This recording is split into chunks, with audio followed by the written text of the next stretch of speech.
அனைவரும் வணக்கம். இன்னைக்கு நம்ம பேச போறதுன்னு பார்த்தீங்கன்னா, மாபெரும் இணைப்பு விழா. நீங்க எல்லாரும் நெனைக்கிற மாதிரி செங்கல்பட்டுல நேத்து நடந்த கழக இணைப்பு விழாவ பத்தி நான் பேச வரல. நம்மளுடைய தமிழக முதலமைச்சரின் குடும்ப இணைப்பு விழாவ பத்தி பேச வந்திருக்கேன். அதுக்கப்புறம் தான் கழக இணைப்பு விழா. அதுக்கப்புறம் மிகப்பெரிய விஷயங்கள்லாம் இன்னைக்கு நடந்தேறியிருக்கு. இத பத்தி நம்ம விரிவா பேச போறோம். அதுக்கு முன்னாடி எல்லாத்துக்கும் முக்கியமான விஷயமா நான் ஒண்ணு சொல்லிர்றேன். நேத்து எல்லாருக்கும் நடந்த அந்த இணைப்பு விழா பத்தி தெரியும். செங்கல்பட்டு மாவட்டத்துல மதுராந்தகம் குமரவேல் அதாவது அவங்களுடைய தலைமையில நடந்தத நான் ஒரு மாற்றுக் கட்சியினர் இணையிற விழா கிட்டத்தட்ட 30,000 பேர் இணையிறதா சொல்லியிருந்தாங்க.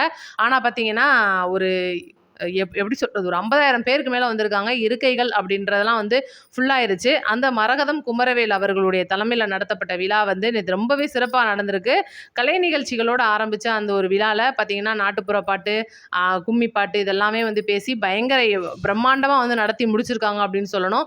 அதிமுகல இருந்த முன்னாள் எம்எல்ஏவான மரகதம் குமரவேல் மற்றும் அவங்கள சார்ந்த இருக்கிற 4 எம்எல்ஏக்கள் எல்லாருமே கலந்துட்டு இருக்காங்க. அந்த ஏரியால இருக்கிற பொதுமக்கள், தொண்டர்கள், மாற்றுக் கட்சியிலிருந்து வந்தவங்க எல்லாருமே விழா சிறப்பா நடத்தி குடுத்துருக்காங்க அப்படின்னு சொல்லணும். இங்கே பார்த்தீங்கன்னா, ரொம்பவே அதாவது விருந்தினரா வந்திருந்த நெறைய அமைச்சர்கள், பொதுப்பணித்துறை அமைச்சர், வருவாய்த்துறை அமைச்சர், பொதுச் செயலாளர் இந்த மாரி கட்சியோட சம்மந்தப்பட்ட எல்லாருமே உண்மையிலே அவங்கவங்களுடைய பங்குக்கு நல்லாவே பேசியிருந்தாங்க. இதெல்லாம் நம்ம எப்பவுமே பார்க்குற ஒரு ஸ்பீச்சா தான் இருக்கும். இன்னைக்கு பொதுச் செயலாளர் புஷ்யானந்தா இருக்கட்டும், ஆதவர்ஜுனாவா இருக்கட்டும், நம்மளுடைய அறநிலைத்துறை அமைச்சர் ரமேஷ் அவர்களா இருக்கட்டும், இவங்க எல்லாரும் பேச்சையும் நம்ம இதுக்கு முன்னாடி கேட்டிருக்கோம். ஆனா, மரகதம் குமரவேல் அவங்க இதுக்கு முன்னாடி அதிமுகல இருந்திருப்பாங்க. நெறைய பேர் அவங்க பேச்ச கேட்டிருக்க மாட்டோம். ஒரு சில பேர் வேணா அதிமுகலேருந்து இணையிறவங்க இதுக்கு முன்னாடி அவங்களுடைய பேச்சை கேட்டிருக்கலாம். அவங்க அதிமுகல அவமானப்படுத்தப்பட்டேன் அப்படின்ற ஒரு வார்த்தையை சொல்லியிருக்காங்க.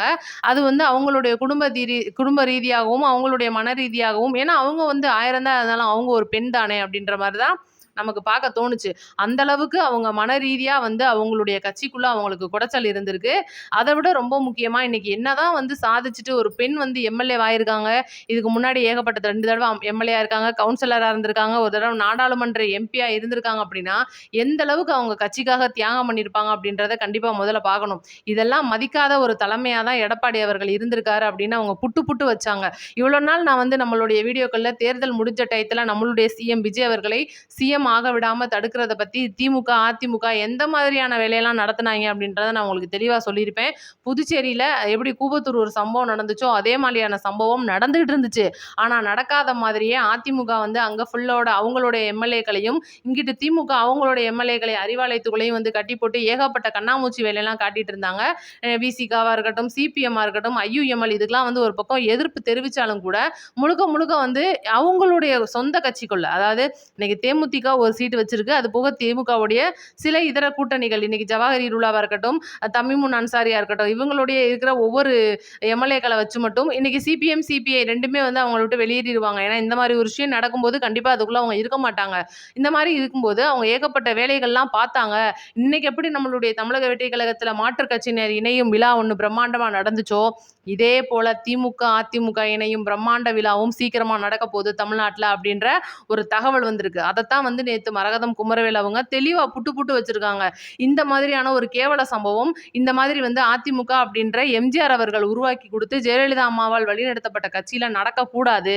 ஏன்னா தமிழக வெற்றி கழக தலைவர் தளபதியோட ஆட்சியில இன்னைக்கு எம்ஜிஆரோட ஆட்சியா தான் நாங்க பார்க்குறோம். ஆவுனா இன்னைக்கு மக்களுக்கு நாங்க ரூ. 1000 குடுக்குறோம். ஸ்டாலினோட ஆட்சி தான் நடக்குது. பஸ்ல நாங்க போறோம். ஸ்டாலின் ஆட்சி தான் நடக்குது. காலை உணவு திட்டம் தரோம் அப்படின்ற ஒவ்வொரு திட்டத்திலையும் அவங்களா மாறு தட்டிக்கிறதுல எல்லாருக்குமே நல்லா தெரிஞ்சுக்கங்க. திமுக தீய சக்திகளே நல்லா தெரிஞ்சுக்கங்க. அண்ணா வழியில வந்த எம்ஜிஆர் அவர்கள் அவரு கொடுத்த திட்டம் தான் கலைஞர் தொடர்ந்தாரு. இதுக்கெல்லாம் முன்னோடி காமராஜர் அவர்கள் இவர்களை கொடுத்தது தான் அண்ணாவே தொடர்ந்தாரு. அப்ப இதெல்லாம் தொடர்ந்துட்டு வந்தவர் தான் இன்னைக்கு ஸ்டாலின் அவர்கள். ஜெயலலிதா அம்மா செஞ்சதை தான் ஸ்டாலின் செஞ்சாரு. என்னமோ உங்க அப்பா வீட்டு காசு எடுத்து மக்களுக்கெல்லாம் கொடுத்த மாதிரி நீங்க ஒவ்வொரு மேடையிலேயே மாறுதட்டி பேசுறீங்க பார்த்தீங்களா? மக்கள் உங்களுக்கு செம்மையா வைப்பாங்க. அதே மாதிரி ஆப்பு வச்சிட்டாங்க. இடைத்தேர்தலில் நீங்க மண்ணை கவ போறது உறுதி. நேத்து மரகதம் குமரவேல் அவர்கள் இந்த அளவுக்கு அதிமுகவை வெறுத்து பேசியிருக்காங்க அப்படின்னா அதுக்கு காரணம் அதுதான். அதே போல செங்கோட்டையன் அவர்களை பத்தி நம்ம பேசியாகணும். செங்கோட்டையன் அவர்கள் பேசும்போது நேருக்கு நேரா உதயநிதியை பார்த்து என்னோட மயிரை கூட உன்னால புடுங்க முடியாது அப்படின்னு சொல்லியிருக்காருன்னா எவ்வளவு பெரிய விஷயம். எந்த அளவுக்கு பாதிக்கப்பட்டிருப்பாங்கன்னு பாருங்க. இன்னைக்கு மேடையில வந்து சட்டசபையில உட்காந்துக்கிட்டு தூங்குறதா இருக்கட்டும், நாங்க வந்து மக்களுக்கு வந்து இப்ப அது அது நல்ல செய்ய நாங்க வந்தோம். நாங்க வந்து எதிர்க்கட்சியா சிறப்பா செயல்படுவோம் அப்படின்ற ஆணி புடுங்குற வேலையா இருக்கட்டும், எல்லாமே வந்து உதயநிதி தேவையில்லாத ஆணியா தான் புடுங்கிக்கிட்டு இருக்காரு அப்படின்றது இன்னைக்கு வெட்ட வெளிச்சமா தெரியுது. இதெல்லாம் வரட்டும். இன்னும் அடுத்தடுத்து இடைத்தேர்தல்லாம் வரங்கப்போது. பெரிய தலைமைலாம் வந்து உள்ள இறங்குறதா இருக்காய்ங்க. பெரிய பெரிய ப்ராடக்ட்லாம் இறக்குறதா இருக்காய்ங்க. அதெல்லாம் நம்ம இடைத்தேர்தல்ல பார்ப்போம். சரி, நம்ம ரொம்ப சந்தோஷமான விஷயமான இணைப்பு விழா, அதாவது குடும்ப இணைப்பு விழா பத்தி பேச போறோம். இன்னைக்கு நம்மளுடைய தமிழக முதலமைச்சர் மற்றும் அவர்களுடைய மனைவியான சங்கீதா அவர்களின் வழக்கு வந்து இன்னைக்கு கோர்ட்ல விசாரணைக்கு வருது. விவாகரத்து வழக்கு. இத பத்தின நேத்து பார்த்தீங்கன்னா, சோபா சந்திரசேகர் அவர்கள் மிக தெளிவா வந்து ஒரு விளக்கம் குடுத்திருக்காங்க. என்னுடைய அதாவது அவங்களுடைய மருமகளோட தரப்பு, அதாவது சங்கீதா அண்ணியார் அவர்களுடைய தரப்புல பேசியிருக்காங்க. ஆல்ரெடி மகனுடைய தரப்பு, அதாவது சிஎம் விஜய் அவர்களுடைய தரப்புலயும் பேசி சுமூகமான முடிவை எட்டப்போகுது அப்படின்றதும், வழக்க இவங்க வாபஸ் வாங்கிக்க போறாங்க அப்படின்றதும் ஒரு தகவலா இருக்கு. அது கண்டிப்பா நடக்க போகுது. அதுதான் உண்மை. இது வந்து நான் ஏற்கனவே நெறைய இடத்துல சொல்லிட்டேன். அத விட ரொம்ப முக்கியமா நான் எல்லாருக்குமே சொல்லிக்கிட்டே இருந்தேன். ஆரம்பத்துல இருந்து சொல்லிக்கிட்டே இருந்த ஒரு விஷயம். இப்ப வழக்கு நடக்குது. இவங்க வந்து சேரப்போறாங்க அப்படின்ற விஷயம்லாம் நீங்க பார்த்துட்டு இருக்கலாம். ஆனா, நான் முன்னாடி இருந்தே சொல்லிட்டு இருந்த விஷயம், எப்பப்பா பிரிஞ்சாங்க சேர்றதுக்கு அப்படின்றது தான். ஏன்னா, இன்னைக்கும் நீலாங்கரை வீட்ல தான் வந்து அண்ணியார் சங்கீதா அவர்கள் தங்கியிருக்காங்கன்றது நெறைய பேருக்கு தெரியாது. இதனால மக்களே, நீங்க வந்து தப்பா நெனச்சுக்கிட்டு இருந்த இந்த த்ரிஷா அவங்க இந்த மேட்டர் இதெல்லாம் வந்து நீங்க தயவுசெய்து அப்புறப்படுத்திருங்க. அனைத்தும் வந்து ஒரு நட்பின் ரீதியா தான். இன்னைக்கு என்ன ஒரே மாரி ட்ரெஸ் போட்டு போறது, அங்க போனா சேர்ந்து போறது, இங்க போனா சேர்ந்து வர்றது, எல்லாருமே வந்து குழம்பி கிடப்பீங்க. இது எல்லாருக்குமே தெரிஞ்ச விஷயம். நம்ம கமெண்ட் பாக்ஸ்ல பார்க்கும்போதே எனக்கு நல்லாவே தெரியுது. ஆனா மக்களே, இதெல்லாம் வந்து அப்படியே லப்பர வந்து அழிச்சிருங்க. இது வந்து ஒரு எப்படி சொல்றது? குடும்பத்துக்குள்ள இருக்கிற ஒரு நட்பு அப்படின்னு சொல்லலாம். சங்கீதா அண்ணியார் அவர்கள் கண்டிப்பா மன வருத்தத்துல இருந்ததெல்லாம் உண்மைதான். அவங்க வந்து இந்த மாரி விஷயங்கள் வந்து நடந்ததெல்லாம் உண்மை.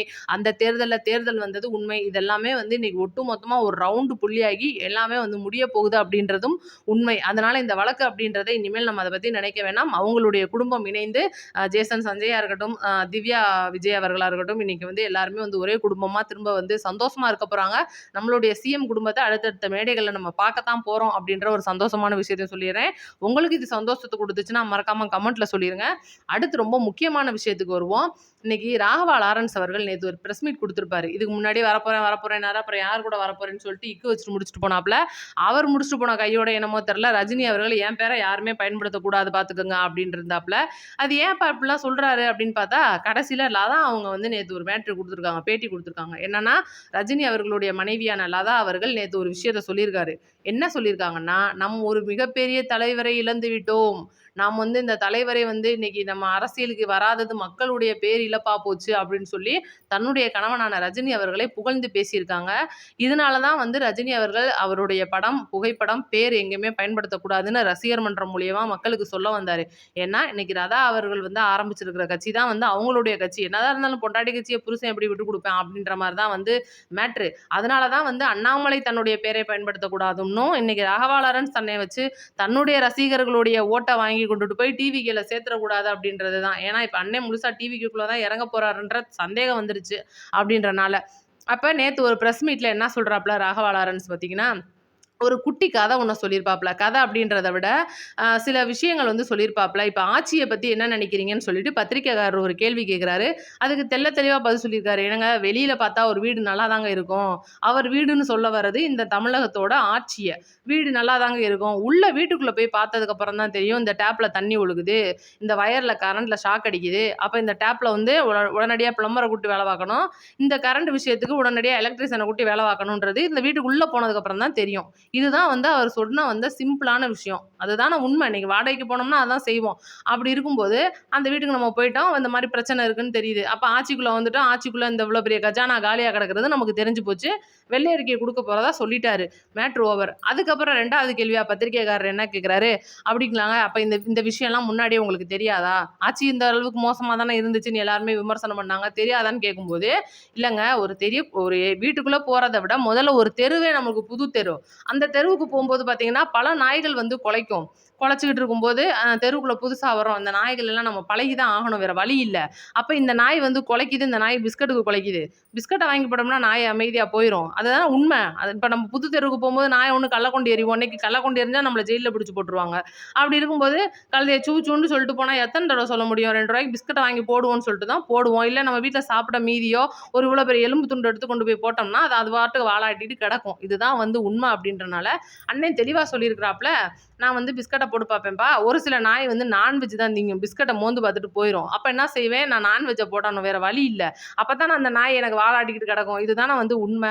அப்படி தான் சொல்லியிருக்கிறாப்புல. ஆனால் பார்த்தீங்கன்னா இது யாருக்காவது கோவம் வந்துச்சா? எனக்கு வந்து இது வரைக்கும் இது கோவமே வரலப்பா.